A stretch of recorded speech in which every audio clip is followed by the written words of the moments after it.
La de atrás de Vilán, por favor. Esa lateral. Así lateral está ahí. Ya, ahí está bien. Y vamos a continuar donde nos quedamos.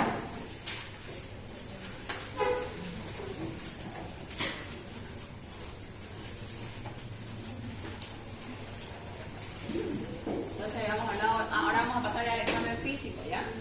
El examen físico dice: la medicina es una ciencia y un arte y por ende requiere una técnica para cumplir los objetivos, ¿ya? Todo es una técnica, un protocolo. Durante la anamnesis, la técnica está representada por el orden y la profundidad de las preguntas, ¿no? Tenemos que hacer preguntas clave, resumir lo que nos dice el paciente y transformar la terminología médica, lo habíamos hablado en la anterior clase. Y la actitud general del médico, ¿no? El grado de confianza que puede generar en su paciente. Pero en el examen físico se debe desarrollar aún más la observación, dijimos, ¿no? El observar al paciente, la experimentación, es decir, el revisarlo y encontrar los signos y síntomas, las dos características básicas de las ciencias biológicas, y esto se consigue mediante el orden del examen, ¿ya? Siempre mantengan un orden y el empleo adecuado de las maniobras exploratorias que se llama la famosa semiotecnia, ¿ya? Y son específicas para cada sistema o para cada patología que queremos explorar.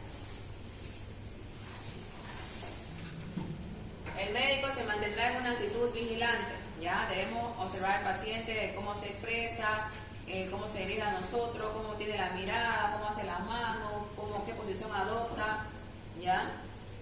Tratando de ampliar en todo lo posible la percepción y el hallazgo de signos físicos, ¿ya? Por eso observen desde la esclera, las mucosas, las uñas, las rodillas, todo lo que puedan observar, ¿no? A nivel de la inspección. El enfermo, de preferencia, tiene que ponerlo en decúbito dorsal, ¿no? Acostado, con una almohada, sin ropa, ¿ya? En lo posible hay que decir al paciente que tenga una ropa ligera para poder explorar y que no nos altere lo que es el examen físico, y si tiene la facilidad, que se coloque en la bata, ¿no? Para respetar su intimidad y su pudor, ¿ya? Entonces no lo pueden tampoco desvestir al paciente y tenerlo sin nada, ¿no? Tenemos que decirle que tenga una ropa ligera, una bata, o ustedes le pueden dar una bata, pero siempre respetando la intimidad del paciente. El médico deberá estar situado a la derecha, ¿ya? Esto de la derecha les encargo, por favor, siempre. Van a ver en el hospital, cuando presenten pacientes, los que presentan, ¿no? Los internos y los residentes, siempre tienen que estar a la derecha del paciente. Es como un protocolo de respeto hacia él, ¿ya? Y el orden de nosotros también. Sentado con comodidad, ya para explorar, tiene que estar cómodo, no tiene que estar mal sentado o chueco, como se dice, porque va a alterar su percepción cuando revisen al paciente. Aunque se pondrá de pie cuando las maniobras que va a efectuar lo requieran. Ya hay maniobras que son bimanuales, hay maniobras que tenemos que ponernos al otro lado, entonces tenemos que levantarnos en esas ocasiones, ¿ya? En forma sucinta se puede decir que primero se mida, ¿no? La inspección. Luego se toca, la palpación, posteriormente se golpea, que es la percusión, y de último se escucha con el estetoscopio, ¿no? La auscultación, ¿ya? Entonces no se olviden ese orden. Inspección, palpación, percusión y auscultación. El examen se realiza de lo general, el examen físico general, a lo particular, que es el examen físico segmentario o por sistema, y con un criterio topográfico, ¿no? Han leído en anatomía topográfica, donde dividían lo que era el cuerpo humano por zonas, ¿no? Entonces lo mismo vamos a utilizar en semiología, vamos a dividirlo en zonas y vamos a ir explorando cada parte anatómica, ¿no? Vamos a empezar por la cabeza, aquí falta cuello, por ejemplo, después tórax, abdomen y por último las extremidades.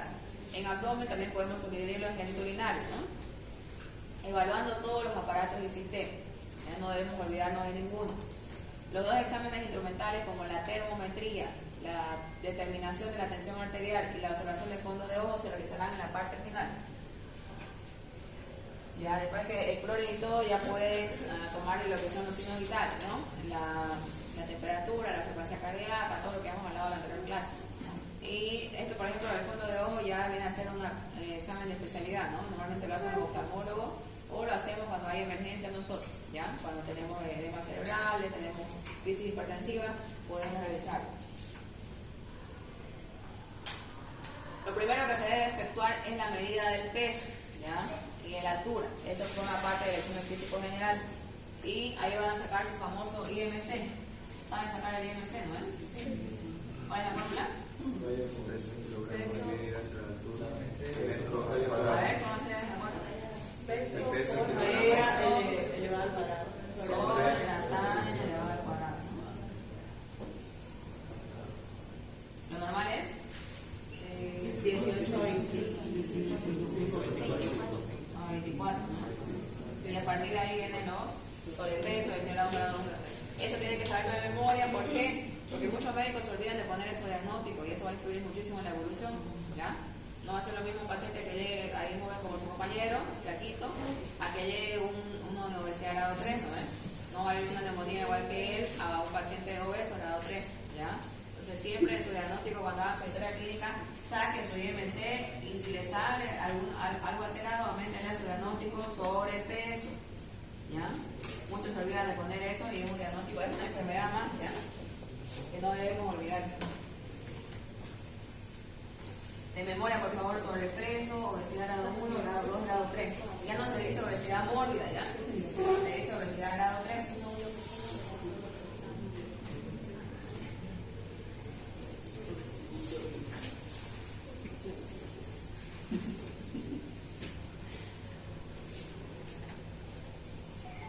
El dato del peso entonces es fundamental para completar con las mediciones siguientes durante la evolución. También, ¿qué paciente tenemos que pesar, por ejemplo, diario? ¿Quiénes piensan ustedes? Niños. ¿Los niños? Niños. ¿Ya? ¿Quiénes más? Pacientes con tuberculosis. Embarazadas.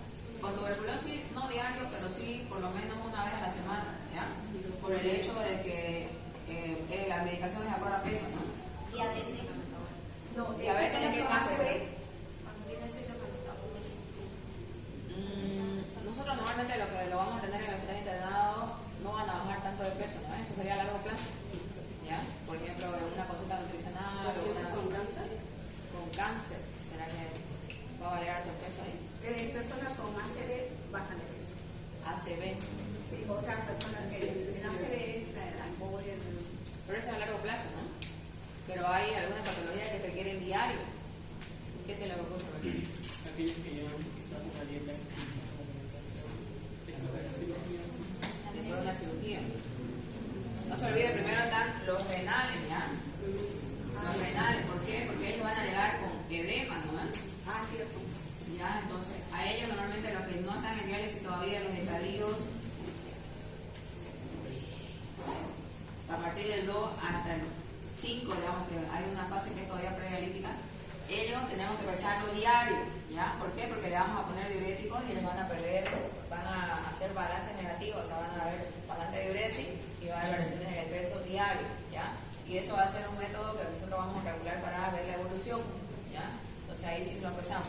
¿A quiénes más? A los hepatópatas, ¿no? Que llegan muy edematizados, llegan a Anasarca. ¿Saben lo que es Anasarca, no es?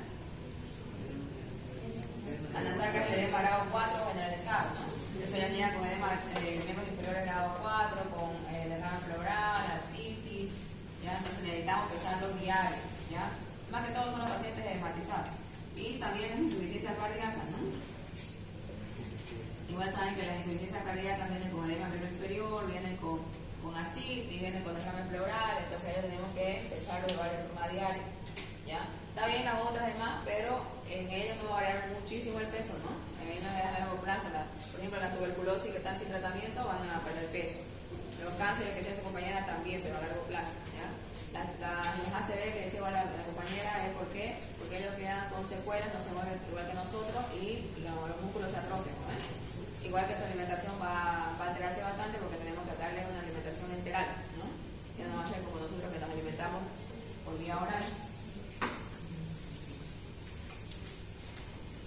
Entonces, si le toca a pacientes cardiópatas, renales y todo eso, traten de pesar diario. Como no van a ir muy seguido a prácticas, que a sus compañeros o cosas así, porque después van a presentar a ustedes pacientes y tienen que tener esos gastos, ¿ya?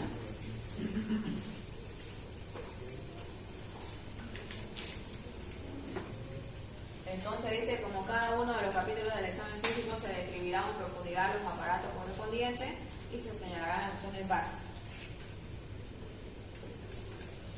Ya, ¿qué vamos a hacer en el examen físico general? ¿Ya? Este es el examen físico general.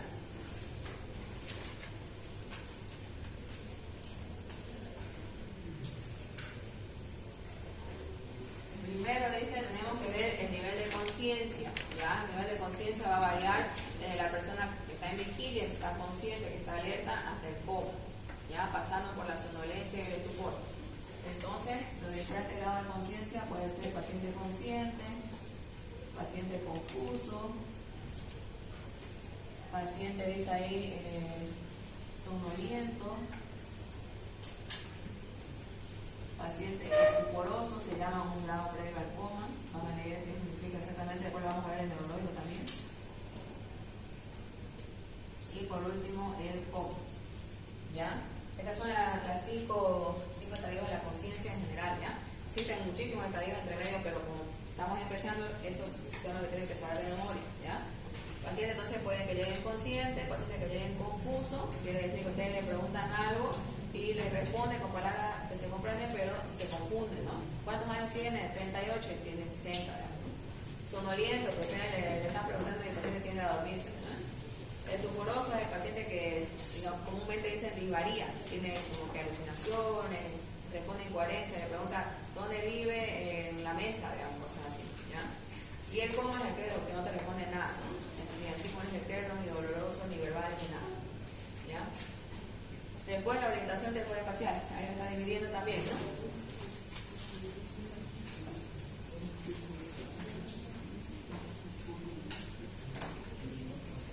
Entonces, primero habíamos dicho la conciencia, la segunda, la orientación. Dice la orientación temporoespacial se investiga con preguntas sencillas, ¿no? ¿Qué día es hoy? ¿Dónde estamos? ¿Cuántos años tiene? ¿Y quién es el presidente de Bolivia? Podemos preguntar, ¿no? Que son preguntas muy generales, ¿ya? ¿Qué día es hoy? Nos orientaría en tiempo, ¿no? Pueden preguntarle qué día es hoy, qué fecha es hoy, lo más sencillo que puedan, ¿ya? O en qué año estamos, digamos, ¿no? Si en caso puede ser un paciente muy añoso que por su edad no te pueda responder exactamente, y le hace una pregunta muy fácil, ¿no? ¿Dónde estamos? Por lo menos que le diga en un hospital, aunque no les diga el hospital municipal San Juan de Dios, digamos, ¿no? Pero sí que les diga, estoy en un hospital, o estoy en Santa Cruz, o algo así. ¿Cuántos años tiene? La mayoría sabe, ¿no? ¿Y quién es el presidente de Bolivia? Se supone que debería saber, ¿no? Y si le dice Si le dice un pasado de que está desorientado, ¿no? Si le dice Evo, está desorientado, ¿no? Entonces, la pregunta ¿dónde estamos? Le va a decir el espacio, ¿no? Y cuántos años tiene sería la persona, ¿no? Entonces, saben que para ver orientación tenemos 3 esferas, ¿no? Se llaman las 3 esferas de la orientación, que son estas 3, ¿ya? Algunos, para resumir, colocan paciente orientado en las 3 esferas, ¿ya? Pero si ustedes, como están empezando, sería bueno que pongan orientado en tiempo, espacio y persona. Hay pacientes que saben quiénes son, pero se desorientan en tiempo o en espacio, ¿no? Entonces, paciente orientado en persona, pero desorientado en tiempo o espacio, o desorientado solo en tiempo, ¿no? Lo que puede pasar, los abuelitos a veces se desorientan porque duermen de día, no duermen de noche, entonces no saben el tiempo, ¿no?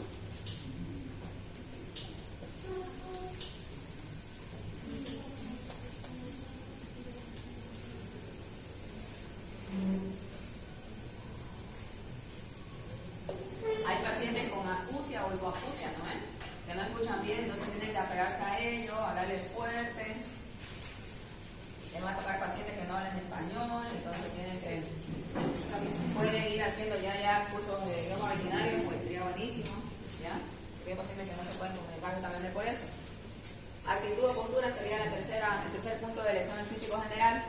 Está dada por la relación que mantienen los distintos segmentos del cuerpo, ¿no? Entre sí. Si no se observa anormalidad, se consignará como una actitud compuesta. Lo mismo en fase, ¿se acuerdan? La fase compuesta era aquella fase normal, ¿no? Hay actitudes características como la de plegaria maometana y la ortornea. La de plegaria maometana más o menos es aquel paciente que lo vamos a encontrar abrazando sus piernas, ¿ya? Todas las piernas y las abraza. Esto lo vamos a ver en el examen pericárdico, ¿ya? Por eso en cardiología lo vamos a ver con detenimiento, solamente un ejemplo. Entonces ustedes pueden entrar a la sala, el paciente va a estar doblado, ¿no? Abrazando sus piernas, así como aquel niño miedoso, ¿no? Pero es justamente porque es una posición que la alivia, la fatiga, la disnea, ¿ya? Después tenemos la ortornea. ¿Saben qué es la ortornea, no es? La disnea del decúbito, ¿no? Paciente que acostumbrado a dormir con almohada o con cabecera, con espaldar, ustedes le quitan y se echa el decúbito dorsal y se fatiga, ¿no? No puede, le falta el aire, ¿ya? Entonces esa es la ortornea. Después, el decúbito, ¿ya? Se define como la posición que adopta el paciente acostado en la camilla o en la cama. Se describirá como decúbito dorsal cuando el dorso se apoya sobre la cama. Después tenemos el decúbito ventral, que es el que utilizamos en pandemia, ¿no? Que eso comúnmente llamamos de barriga, ¿no? Pero el decúbito ventral o decúbito prono, ¿ya? También era una maniobra que utilizábamos en pandemia. Y el decúbito lateral, ¿ya? El decúbito lateral, igual en caso de derrames pleurales, por ejemplo, se echa contra el lado contralateral, ¿no? Si tiene derrame al lado derecho, se echa al lado izquierdo para poder aliviar esa congestión. El hábito constitucional puede ser mediolíneo, lo que hablaba en la anterior clase, ¿no? Mediolíneo, paciente atlético, ¿no? Paciente normalmente que no es ni flaco ni gordo. Longilíneo es el blanquito, ¿no? El asténico. Y brevilíneo viene a ser el pícnico, ¿ya? Para su clasificación debe tenerse en cuenta la estatura, la longitud de las extremidades, el perímetro torácico y abdominal, la adiposidad y el desarrollo muscular. Son bastantes cosas que influyen en la forma, ¿no? Hay pacientes que son atléticos de masa muscular, pero hay otros que son en grasita, ¿no? Entonces, igual eso tenemos que ver. Normalmente ya viene pan para la nutricionista, ¿no? Nosotros nos interesaría esas tres cosas. La fascia, ¿ya? En la cara saben que da un montón de signos y síntomas, y hay signos patognomónicos que solo ver en la cara ya pueden ver diagnosticar alguna patología, ¿ya? Corresponde entonces a la gestualidad. Tiene que fijarse los gestos del paciente, ¿ya? ¿Por qué? Porque podemos detectar ahí parálisis, podemos detectar, por ejemplo, lesiones de los pares craneales. Han escuchado, ¿no? En anatomía o neuroanatomía de haber llevado los pares craneales, hay lesiones de cada par, ¿no? Y se va a manifestar eso, por ejemplo, en la mirada, se va a manifestar al soplar, se va a manifestar al levantar el párpado, ¿no? Ya lo vamos a ir revisando igual en el sistema nervioso. ¿Qué más? Cuando no hay alteraciones se denomina igual fase compuesta, ¿ya? No se olviden, porque esto a veces pregunta de examen y nadie se acuerda. ¿Cómo se llama la fase normal que no tiene ninguna alteración? Fase compuesta. Hasta pregunta de residencia ha sido algún año, ¿ya? Entonces, lo que aprendan bien en la universidad no tienen por qué repasarlo cuando den examen de residencia. Hay fases características como la del jugador de póker, del parkinsonismo. Saben que en póker hay una etapa donde no pueden ustedes hacer gestos, ¿no? Porque podría darte datos, o sea, directamente del juego, ¿no? Entonces, eso se refiere a que no tienen que hacer gestos. Hay pacientes que llegan y no hacen ningún tipo de gesto, te pueden hablar todo, pero súper serio, ¿ya? No te levantan ni la ceja, ni ríen, ni encogen, digamos, la frente, ni nada, ¿no? Entonces se llama la característica de la fase del jugador de póker, y es en Parkinson, ¿ya? Por lesiones igual de la fibra nerviosa. La hipertiroidea, han escuchado el famoso esoftalmo, ¿no? Que es los ojitos salidos hacia afuera, ya típico de la fase hipertiroidea. Y la fase de luna llena, que es el síndrome de Cushing. Habíamos hablado también de Cushing en la anterior clase, ¿no? Que era un síndrome por uso crónico de corticoides, ¿ya? Lo característico de esto es que aumenta la grasita acá en la parte submandibular o submaxilar, entonces adquiere una forma redonda la cara, ¿no? Se llama la cara de luna llena, ¿ya? Típico como un aspecto de gordito.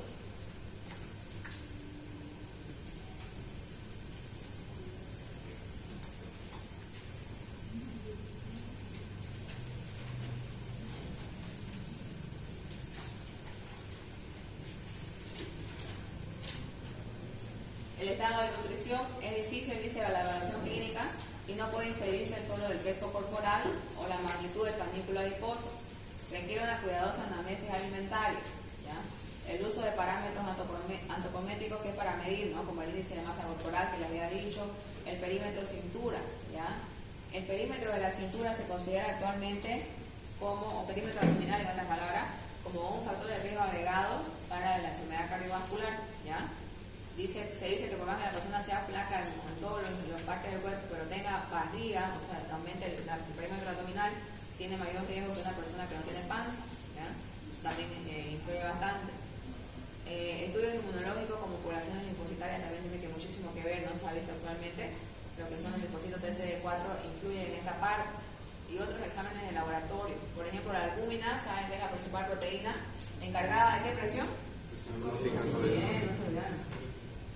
Ya, entonces, cuando le llega un paciente hematizado, siempre vayan y soliciten una albúmina, fíjense cómo está la albúmina, ¿ya? ¿Por qué? Porque a largo plazo ustedes lo van a deshinchar y todo, digamos, lo van a secar como hablamos nosotros, pero se va a volver a hematizar. ¿Por qué? Porque puede que su albúmina, ¿saben el valor normal? 4 a 6. 4 a 6, ¿qué dicen los demás? 5 a 5. Ya puede variar un poco, ¿no? Pero normalmente nosotros manejamos igual que el potasio, ¿ya? 3,5 a 5, ¿ya? Y se mide en gramos sobre decilitro, ¿ya? Entonces hay pacientes que te llegan hasta con 1,8, van a ver, ¿ya? Entonces, ¿de qué sirve que vos le des diurético, lo deshinches, bote ese rato líquido y después de un mes o 2 meses vuelva nuevamente a hematizarse? Entonces tiene que fijarse en la albúmina, ¿ya? Es importantísimo. Entonces, ¿qué hacemos para reponer albúmina? Los famosos suplementos nutricionales, ¿no ven? Hay, por ejemplo, ¿qué se dice? Modelos que están enfocados en el módulo proteico, por ejemplo, ¿ya? Entonces, siempre fíjense en los pacientes hematizados su albúmina. También el tiempo de protombina, porque es un valor dependiente igual de proteína, ¿no? Entonces, el paciente, aparte de estar desnutrido, va a tener riesgo de sangrado. Por eso es importante ver la parte nutricional. Y también miren por qué es importante tener una buena nutrición, porque influye en la defensa, ¿no? En el estado de los linfocitos, el número de linfocitos sobre todo.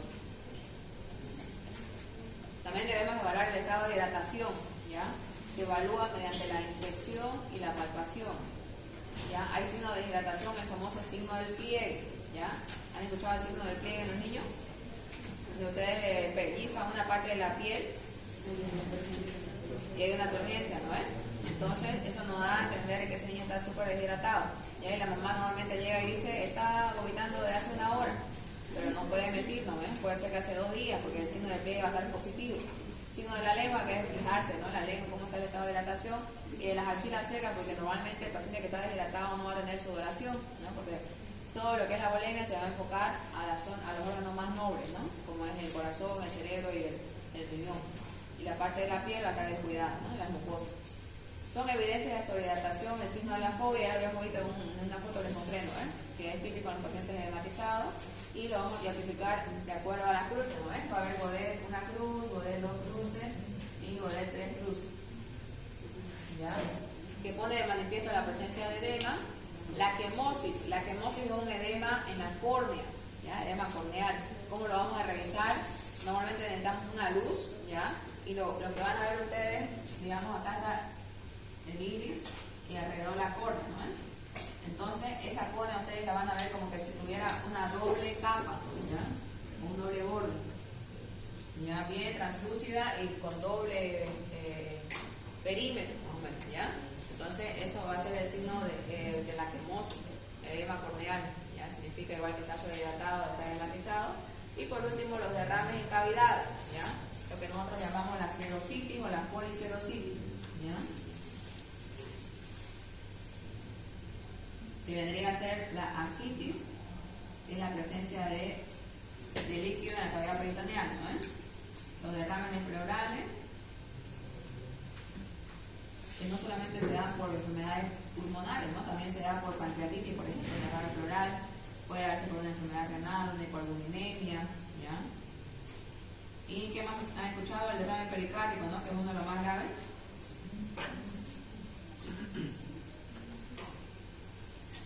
Cuando ustedes vean un paciente con este tipo de patología, con este tipo de cuadro de una policerositis, lo primero que hay que sospechar son las enfermedades autoinmunes. ¿Ya? Actualmente están aumentando muchísimo lo que son los casos de enfermedades autoinmunes. ¿Qué enfermedad autoinmune conocen? El famoso lupus, ¿no ves? Pacientes jóvenes, preferencia a mujeres, en edad fértil, ¿ya?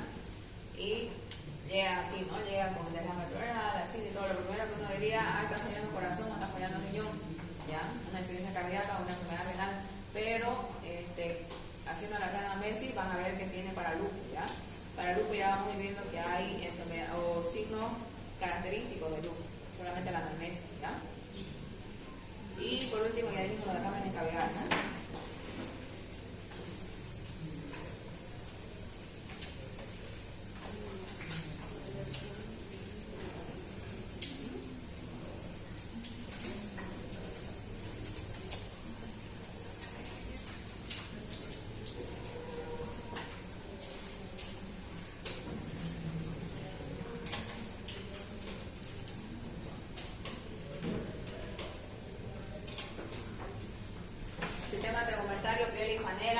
observará, dice, toda la superficie de la piel para percibir cambios de color, tumoraciones, cicatrices u otros elementos dermatológicos. ¿Ya? Traten de revisar todo lo que es la piel.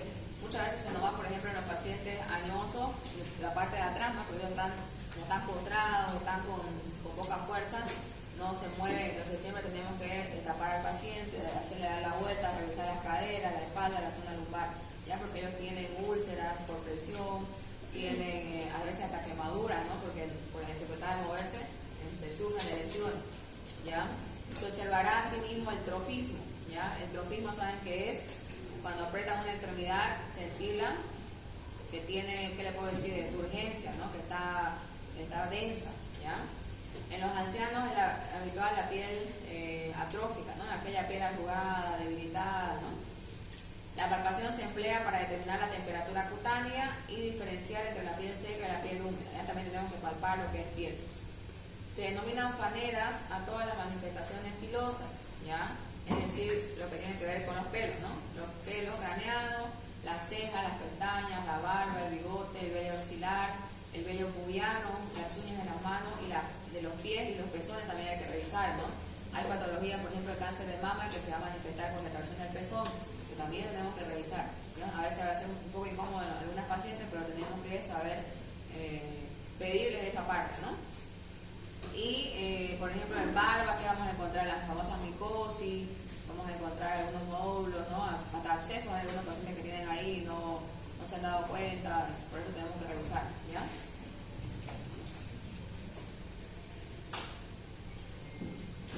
Sus características se relacionan con el sexo y con la edad, ¿no? Hemos aprendido eso, como la canicie, que es la disminución de la pigmentación del pelo, ¿no?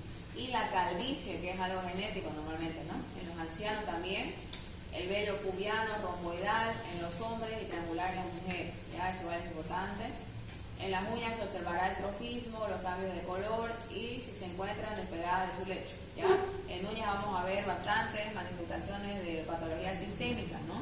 Como la famosa anemia, ya también endocarditiz infecciosa da manifestación en uñas, ya las famosas onicomicosis, que son micosis de las uñas. Por eso siempre tenemos que mirar, ¿ya? A través también algunas avitaminosis, ¿ya? Déficit de vitaminas se manifiestan en uñas con coloración, ¿ya?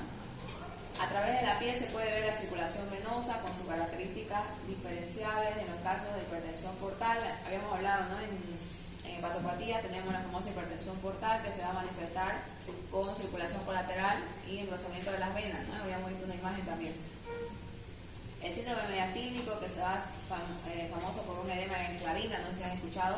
Hay edema solamente de la cintura escapular en la cabeza y toda la parte superior, tórax superior, ¿no? Va a estar como que más aumentado de volumen, más cambiado de coloración, ya lo vamos a ver después. Y se va a manifestar por la circulación venosa sobre todo, ¿ya? Vamos a ver las venas dilatadas ahí. Esto normalmente es porque hay una masa en mediastino, ¿no? ¿Se acuerdan de mediastino? Hay los famosos tumores, por ejemplo, cardíacos, los mixomas auriculares, hay tumor de Pancuasa, no se han escuchado el vértice de pulmón también, ¿ya? Entonces todo lo que te genere compresión a nivel de mediastino se va a manifestar con el edema en clavina, que se llama. Después, dice, las dilataciones y el elongamiento de las venas se denominan varices, ¿ya? Las famosas varices no solamente en las piernas, también tenemos las varices esofágicas, ¿no?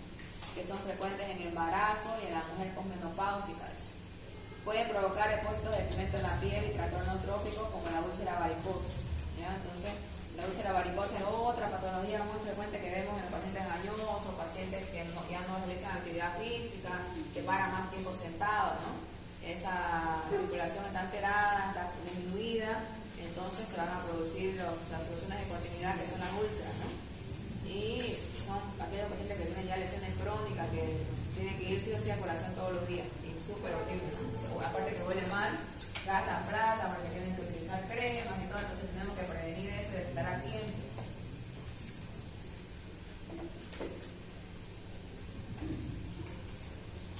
En el aparato respiratorio, en la infección, dice hay que mirar el tipo de respiración, ¿ya? Puede ser de dos tipos, masculino o costo-abdominal, se dice que los hombres respiran con el tórax y el abdomen, ¿no? Y femenino o costal superior. Las mujeres respiramos más con la parte costal, o sea, la parte torácica, ¿ya? Pero esto dice que puede ser modificado por patologías torácicas o abdominales. ¿Ya? ¿Han escuchado hablar del famoso tórax inestable?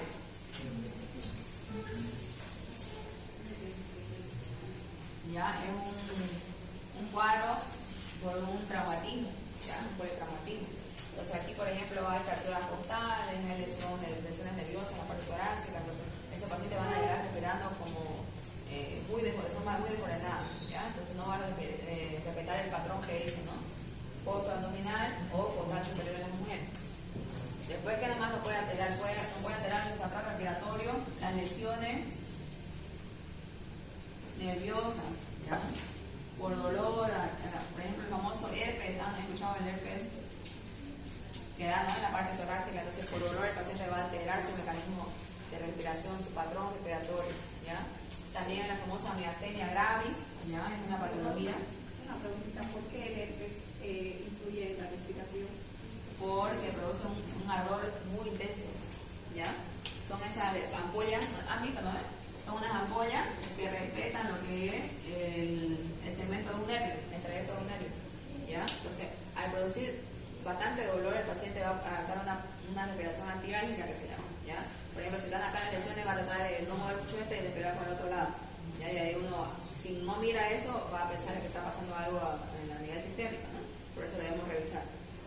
Después, la miastenia gravis, les decía, es una patología que afecta la placa neuromuscular. ¿Se acuerdan la placa neuromuscular en neuroanatomía?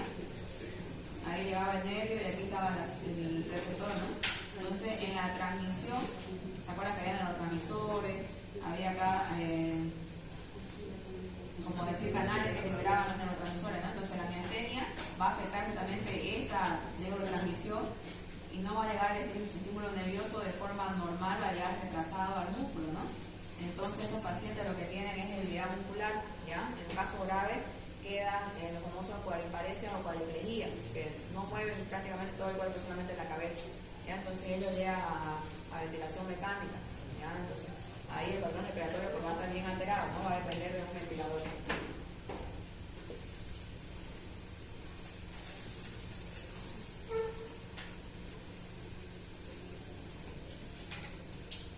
La frecuencia respiratoria, ¿cuánto es lo normal de la frecuencia respiratoria? Ya. Para no cerrarnos tanto, se dice de 12 a 20, ¿ya? Dice es aproximadamente 18 respiraciones por minuto, ya es una media, ¿no? La taquipnia va a ser el aumento, ¿no? Frecuencia respiratoria es de 22, 24, 26, ¿ya? Siempre que vea una taquipnia, normalmente está pasando algo grave, ¿no?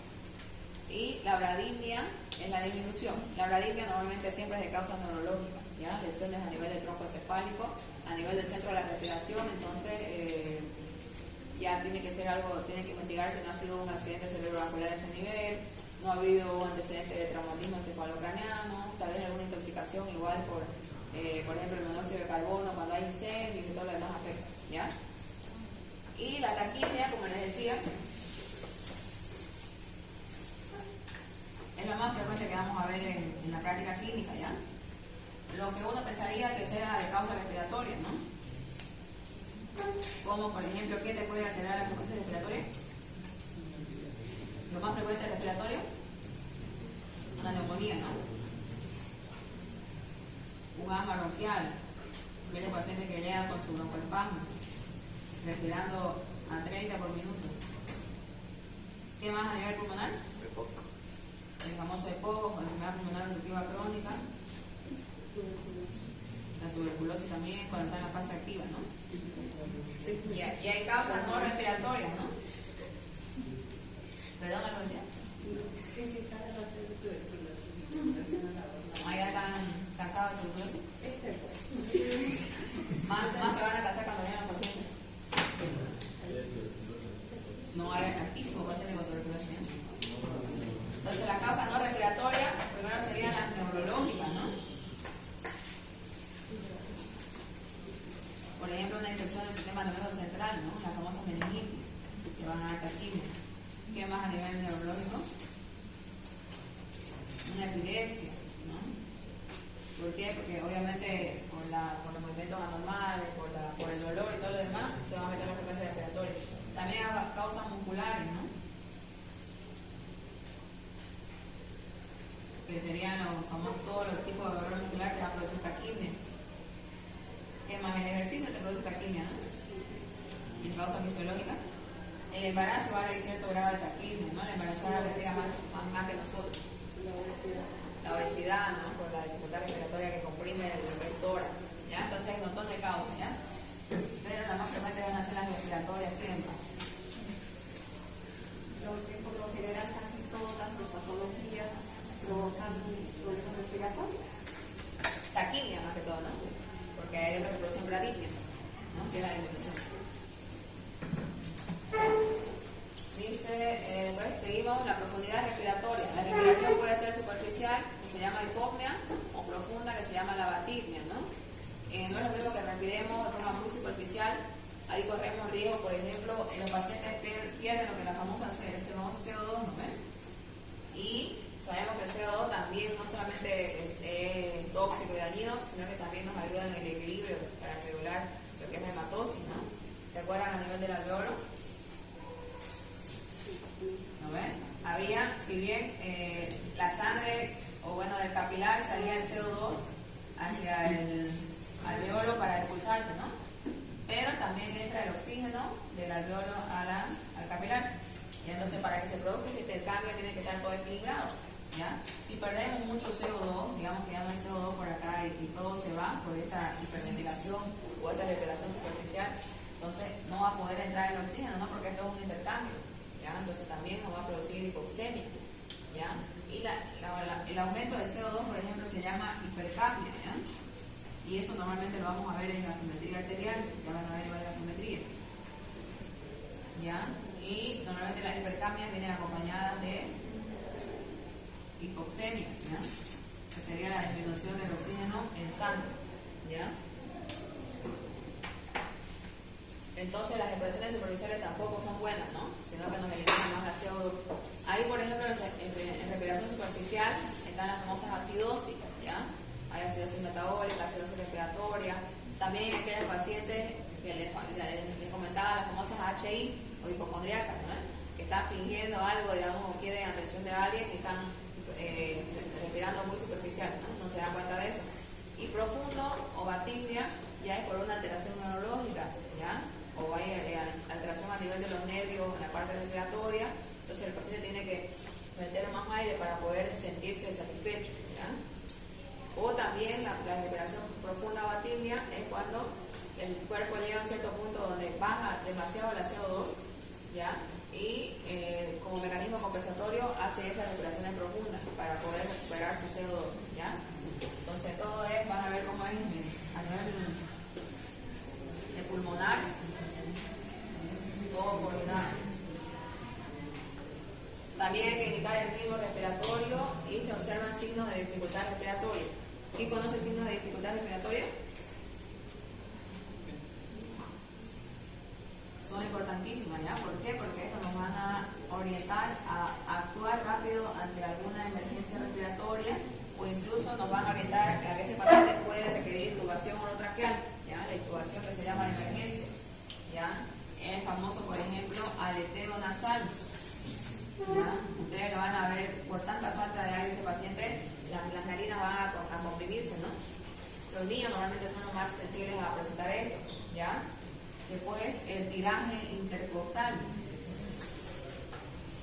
Si ustedes lo descubren al paciente, o esos pacientes que llegan a la emergencia que le quitan toda la ropa, van a ver cómo entre el espacio intercostal se deprime, ¿no? Entonces, tiraje intercostal. También tenemos la famosa tiraje de los escalenos, ¿no? ¿Se acuerdan los músculos escalenos? Que estaban acá insertados entre la clavícula y el atrás, ¿no? ¿Qué se llama atrás? ¿Se acuerdan? La postimatoide, ¿no? Entonces hay 3 escalenos, entonces también van a estar tirados, ¿no? Van a estar como, hacen mayor esfuerzo para mantener la respiración. Y por último, la respiración abdominal. El paciente solamente va a respirar con el abdomen ya, ¿no? Porque el tórax va a estar muy cansado. Ya, cuando vean entonces estos signos ustedes, ya tienen que llamar la atención y hacer, como les digo, actuar rápido para evitar que este paciente se complique, ¿no? Lo primero que hacemos, por ejemplo, es pedir una gasometría, ¿no? Tienen que ir leyendo igual valores normales de gasometría arterial. Ya, para que vean que ahí vamos a ver sobre todo la presión de oxígeno que tienen que ver, ¿ya? Es la más importante, que nos va a dar un parámetro de cómo está ese paciente ya más certero, ¿no? Y ahí también se está fingiendo, vamos a ver que está normal, ¿no? Lo único que se va a alterar es la CO2.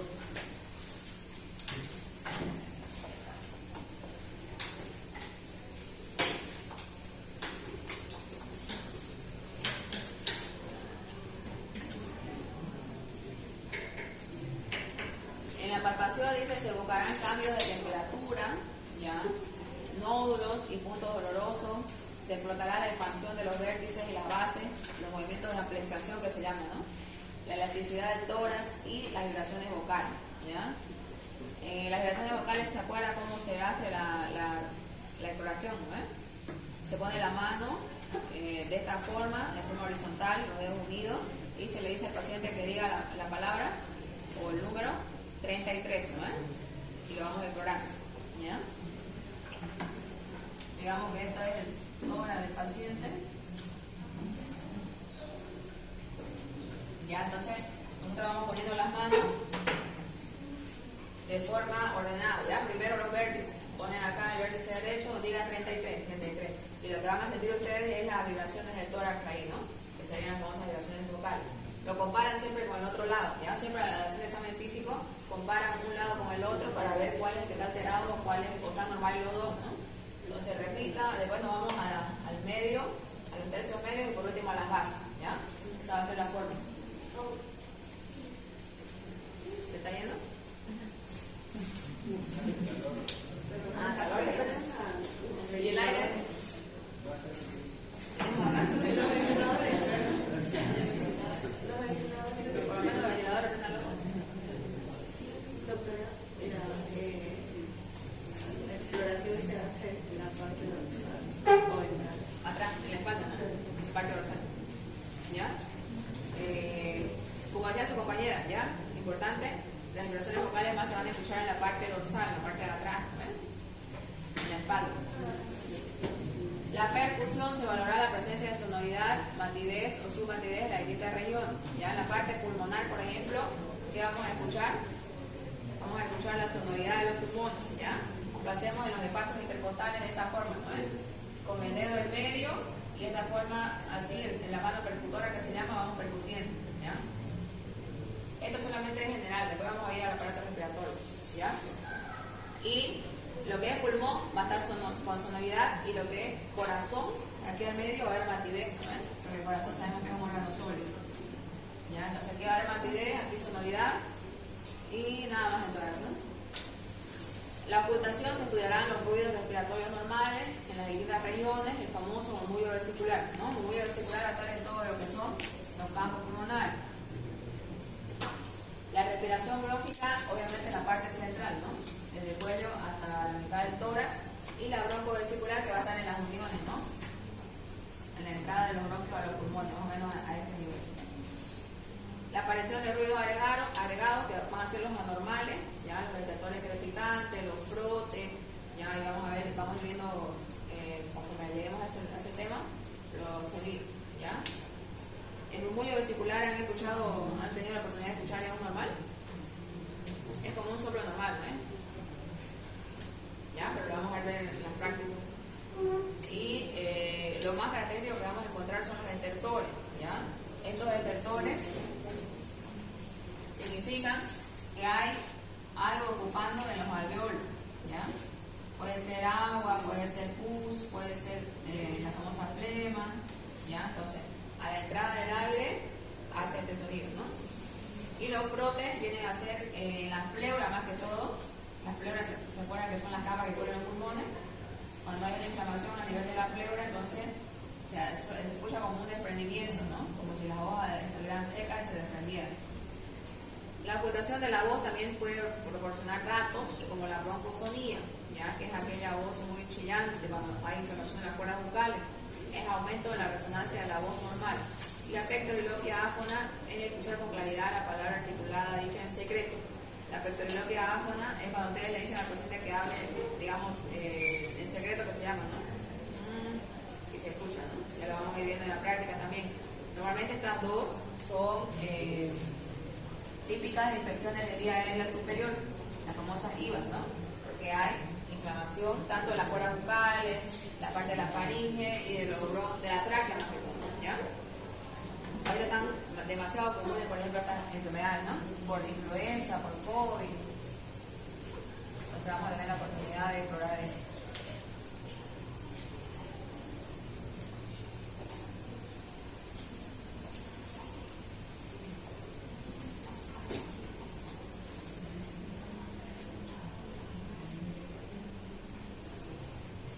Aparato circulatorio, que vamos a ver en el examen físico general de aparato circulatorio.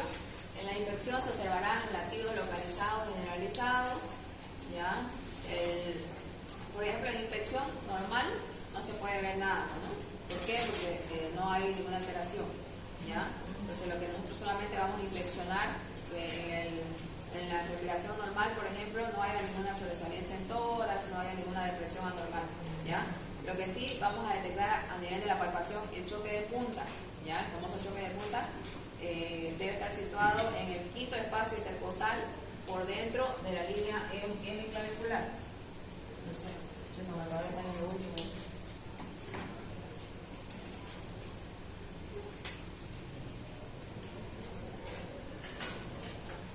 Normalmente el choque de punta le van a pedir al paciente que se eche de cúbito lateral izquierdo, ¿ya?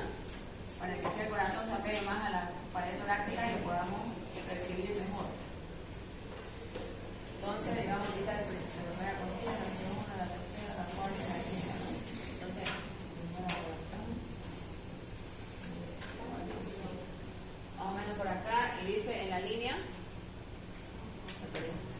hemiclavicular, la línea medio clavicular. Entonces, ahí está la clavícula, la partimos al medio y hacemos la línea, ¿no? Entonces, más o menos por acá, ponen ustedes la mano igual de la misma forma, pero mejor si lo ponen al paciente de cúbito lateral izquierdo para que se pueda percibir mejor.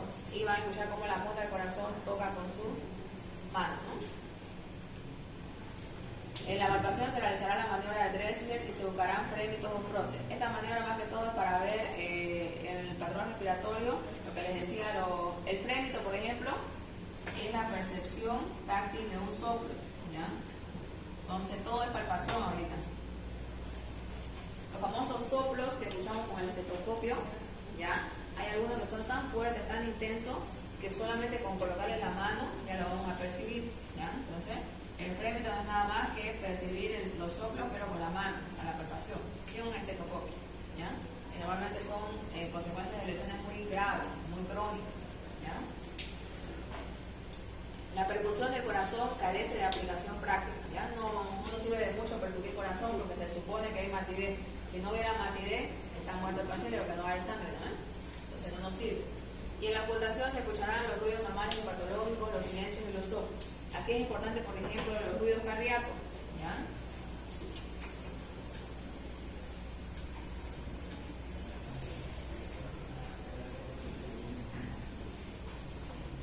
El primer ruido cardíaco, ¿qué significaba?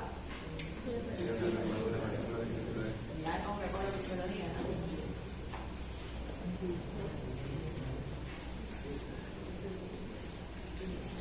Sí, entre las válvulas AB. El famoso LUT, ¿no? ¿Qué dijo el primer ruido cardíaco? ¿Cómo? ¿Qué dijo el primer ruido cardíaco? ¿No se logra visualizar de ahí? No lo veo. ¿Lo demás lo ven? Sí, se ve. Ya, entonces, el primer ruido dijimos que era, se produce, porque se produce el cierre de las válvulas auriculoventriculares, ¿ya? Esto es un repaso de fisiología, ¿no? ¿Ya? El ciclo cardíaco, ¿se recuerda? ¿No? El ciclo cardíaco que era un proceso que iba de un latido a otro, ¿ya? Entonces, cuando se cierran las válvulas auriculoventriculares, que son la mitral y la tricúspide, ¿no? ¿Cuál es la izquierda? Bien. Van a ver que las lesiones mitrales o las valvulopatías mitrales son las que más repercuten en la clínica o dan mayor síntoma, ¿ya? ¿Por qué? Porque obviamente el lado izquierdo es el que ejerce más presión y más acción, ¿no? Entonces, valvulopatía mitral es una de las más graves, ¿ya? El paciente llega muy dramatizado, muy disneico, ¿ya? Entonces, y tiene mal pronóstico, ¿ya? Normalmente van con peor evolución, podemos decir. Y la tricúspide, además que todo, nos da síntomas o lesiones a nivel pulmonar, porque es la válvula de la arteria pulmonar, ¿no? Entonces, nos va a dar más síntomas pulmonares cuando haya lesiones tricúspides.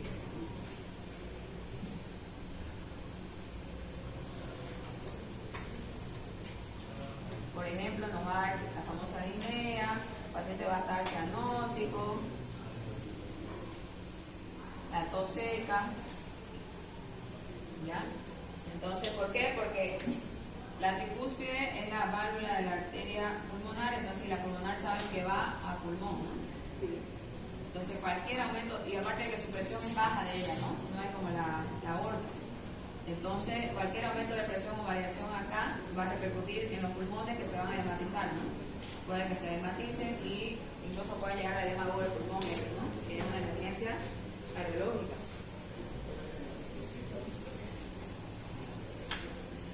¿Se entiende todo esto, chicos, no? Si no entienden, levanten la mano y vuelvan a preguntar, ¿ya? Ya, la tricúspide es la que va a dar pulmón y es la que provoca una tos seca. La famosa tos seca, ¿no? Al inicio, ¿ya? Se empeora de vegetación productiva. ¿Cómo se llama el esputo de la insuficiencia cardíaca, se acuerdan? El esputo o la flema de la insuficiencia cardíaca. La famosa asalmonelada, ¿no? O expectoración rosada, ¿ya? Eso lo va a diferenciar, por ejemplo, de las patologías pulmonares, ¿ya? Lo vamos a ver en expectoración también. Se llama así, ¿no? Se acabó mi olor.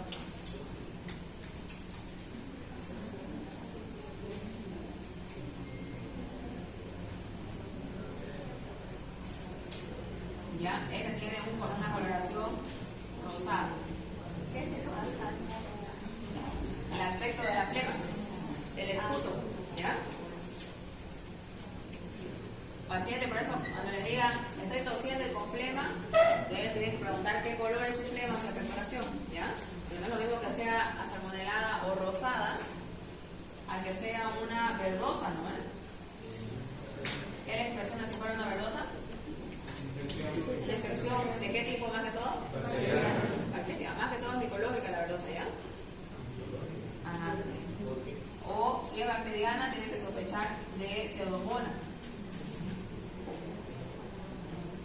¿Han escuchado la pseudomonas? Una bacteria intrahospitalaria, ¿ya? Multiresistente que solo responde a cierto tipo de antibióticos, ¿ya? Eso lo vamos a ver en la práctica igual.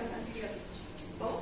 Resistente a los antibióticos. A muchos, ¿ya? Solamente responde a algunos específicos, ¿ya? Que vamos a ver cuáles son los antibióticos antipseudomonas. Entonces, si ven este color, ya piensen que podría ser hongo o esta famosa bacteria, ¿ya? La que me decía bacteriana es más que todo amarillenta, ¿no ven? O la famosa pus. Puede que sea amarillo verdosa también, ¿no? Pero la que es verdosa es más que todas estas dos opciones, ¿ya? Después está ¿han escuchado la color ceniza? Dicen algunos, ¿no ven? O ploma. Esto normalmente es por pacientes tabaquistas crónicos, ¿ya? Que ya por las lesiones pulmonares que tiene, hay desprendimiento del epitelio respiratorio incluso, y botan ese color, ¿no? Ya vamos a ver también en ese lado. Estamos agrandando la información.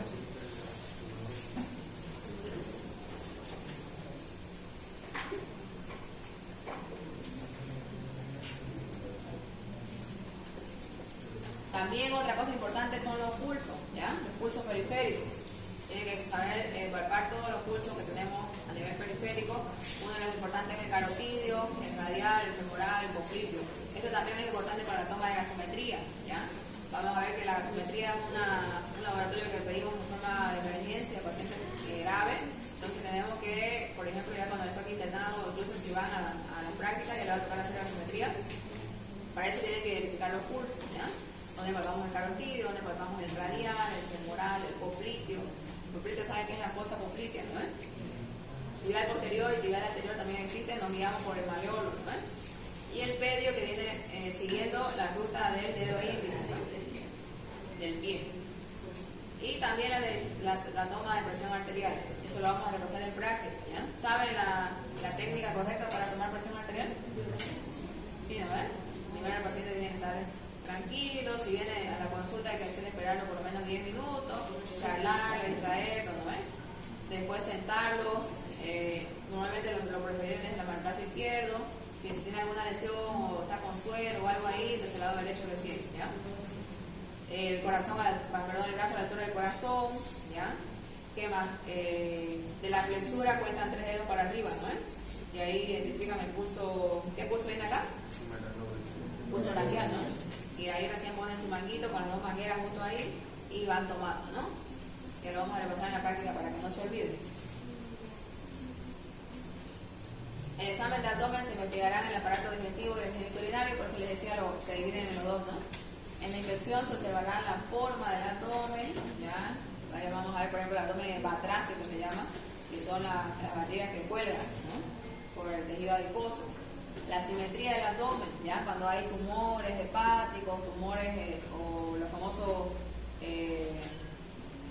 se llama esto, la retención fecal, cuando hay retenciones fecales abundantes, ¿no? También hay asimetría, ¿ya? También la esplenomegalia o la famosa, los hilios metabólicos, que son las hinchazones en la parte intestinal, ¿ya? La presencia de cicatrices nos va a orientar bastante a los antecedentes quirúrgicos, ¿no? Ahí van a ver si es una cicatriz tipo Koch, están llevando cirugía igual, ¿no? Tipo Panestel, que es de la cesárea, ¿ya? ¿Qué más? Datos de circulación, los latidos a nivel de abdomen, igual es importante, los pacientes flaquitos, por ejemplo, muy bien flaquitos, vamos a ver latido aórtico abdominal, ¿ya? Incluso se los ve en abdomen. La palpación debe comenzar con la mano de escultor, ¿ya? Con la mano ligeramente cóncava, la famosa mano de escultor así, ¿no? Para una palpación muy superficial del abdomen. Esta maniobra permite la percepción de la temperatura y ayuda a disminuir el tono de la pared. ¿Ya? Siempre que tengan que palpar a algún paciente, se dice que tenemos que adquirir una temperatura ideal para ellos, ¿no? Sobre todo cuando da frío, ya no van a ir a palpar con la mano fría porque el paciente va a rechazar y ya se va a hacer difícil la revisión, ¿no? También dicen que tenemos que empezar de forma suave porque va a ayudar a disminuir el tono de la pared, la famosa incomodidad que tiene el paciente, entonces tenemos que empezar de a poco para que él pierda lo que es la incomodidad, ¿no? Luego se tomarán el tono, la tensión y el trofismo de los músculos, ¿ya? Se investigará la presencia de hernias, como muy común la presencia de hernias, ¿no? Las hernias umbilicales, las hernias epigástricas, se curarán los pulsos dolorosos también, eso lo vamos a ver en la parte renal, ¿ya? Los puntos viscerales dolorosos.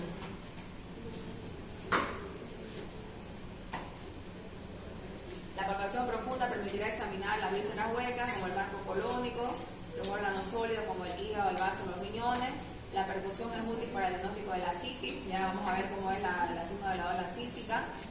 Mediante la auscultación se certifica o la presencia o la ausencia de ruido, ¿ya? ¿Qué pasa cuando hay ausencia de ruido en el aéreo? Ustedes ponen su estetoscopio y hay un silencio total. ¿Ya? Esto es el famoso cuadro de Ilio, ¿ya?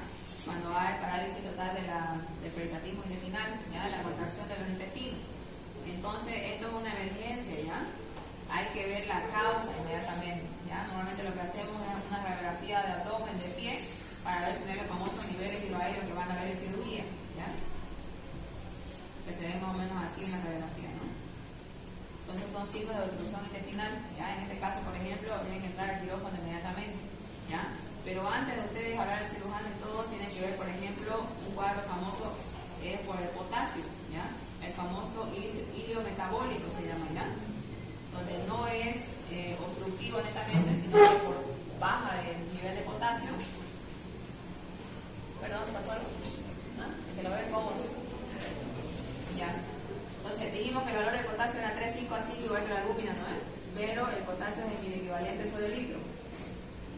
Entonces van a ver que nos va a llegar potasio de 2,5, por ejemplo, que ya es una hipocalemia, se llama moderada, y va a producir el famoso cuadro de hilo metabólico, ¿ya? Entonces ustedes solamente al corregir este potasio le pueden dar en ampolla, ¿no? La ampolla de potasio viene de 27 miliquivalentes. ¿Ya? Normalmente corregimos 2 ampollas y nuevamente van a aparecer los ruidos y vamos a evitar la cirugía, ¿ya? Entonces siempre que tengan esa ausencia de ruido hidroaéreo, vean el potasio.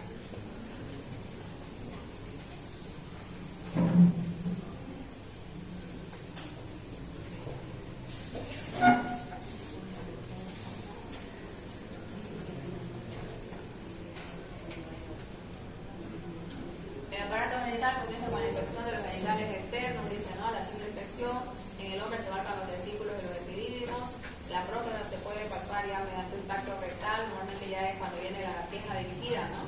La famosa nicturia, la disminución del chorro urinario que dicen los hombres, entonces ahí debemos palpar próstata. En la mujer el tacto vaginal es el que permite la investigación de útero y anexo, igual, ¿no? Cuando hay síntomas dirigidos a este aparato, ¿ya? Normalmente no lo hacemos de forma rutinaria. En el sistema nervioso se debe investigar las funciones cerebrales superiores, ¿no? Como la conciencia, que ya hemos visto, la orientación, la motilidad activa, la fuerza muscular, los reflejos, la motilidad pasiva, que viene a ser el tonotrofismo que decíamos de las extremidades, la marcha es importantísima, ¿no? Como ingresa el paciente al consultorio, la sensibilidad superficial y profunda, vamos a ver que se revisa con algodones o si no con el famoso, con una aguja, ¿no? Y la coordinación estática dinámica, que ya es un movimiento, ¿no? De brazos con la cabeza. Los pares craneanos deben ser evaluados de forma independiente, ¿ya? En la parte neurológica vamos a ver eso. Y hasta aquí vamos a quedar, ¿ya? Un pantallazo de los temas, ¿ya? ¿Alguna pregunta para acá, chicos? Lo veo muy cansado.